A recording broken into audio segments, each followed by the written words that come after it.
કેમ છો મારા કલેજા? આવી જશે આપણે ઉપરકોટ. તમને ઉપરકોટનો નજારો દેખાડો કેવો છે. અંદર તો આવી જાય જો તમને દેખાડું.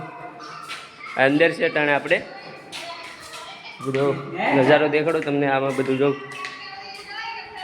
લખેલું છે ઉપરકોટ વિશે બધું પ્રાચીન. અહીંથી બહાર જવાનું ગેટ છે.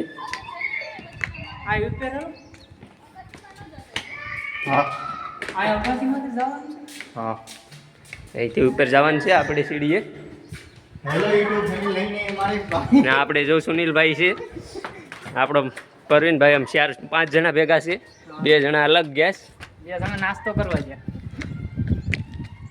તો આવો ઉપરકોટમાં છે જો નજારો. તમે આમાં અંદર જઈએ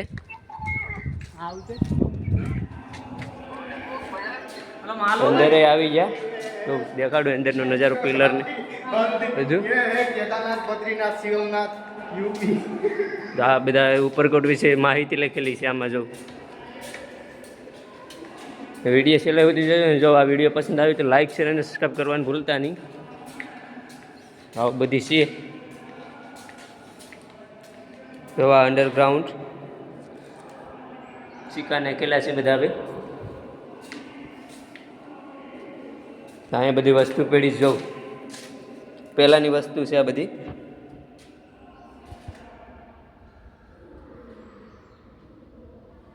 અહીંયા બધી માહિતી લખેલી છે. અહીંયા એમ છે પહેલાંના શંખ ને એવું બધું મૂકેલું છે.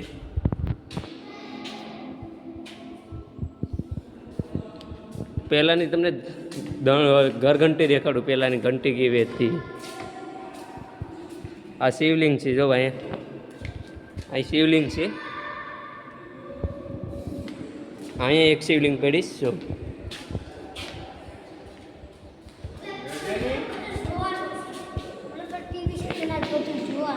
જો આ ઉપરનો નજારો. અંદર જાય છે આપણે.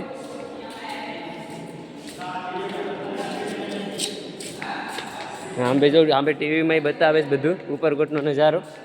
તે દેખાડું.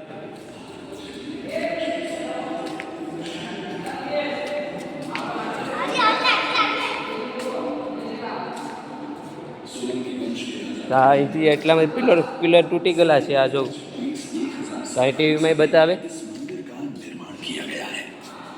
અને આખી માહિતી જોવામાં બતાવે. रोशन करती है सूर्य की पहली किरण. स्थापत्य कला है कुछ ऐसी, प्रकृति के प्रकाश को नहीं रोकता कोई आवरण. यहाँ के स्तंभ बयां करते हैं रामायण और महाभारत. शिल्प कौशल्य ऐसा देख के होगी हैरत.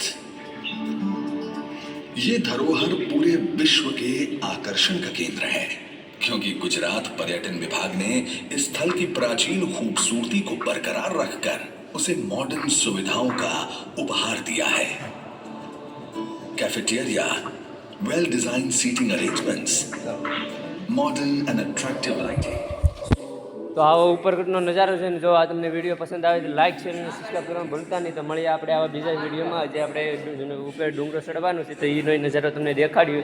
તો મળીએ હવે આપણે બીજા વિડીયોમાં. બાય.